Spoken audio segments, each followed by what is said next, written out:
Simplify 2 times y to the third times 3 times x times y to the third all over 3 times x squared times y to the fourth. Well, I have a big fraction and I'm multiplying a bunch of stuff with powers and numbers and yada yada yada. What I like to do is I like to move all of the common things near each other. So 2 times 3 all over 3. Okay. What else? I have, let's go in alphabetical order. X over here, put x there, x squared on the bottom. Okay, y to the third next to y to the third, all over y to the fourth.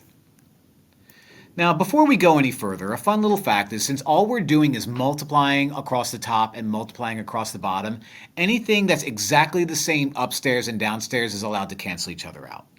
So I'm left with 2 times x times y to the third times y to the third over x squared times y to the fourth.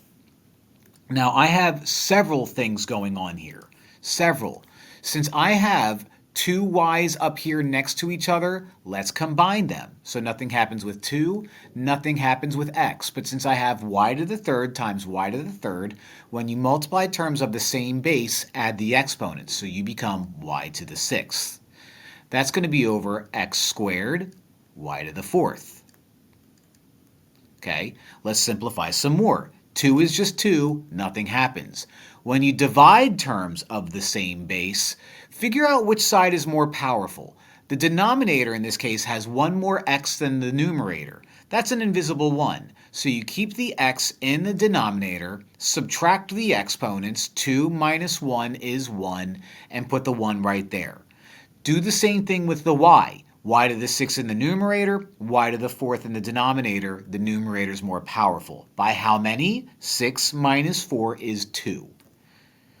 So everything is simplified. Let me just clean this up. 2y squared over x to the first, I don't need that 1. It's just going to be x.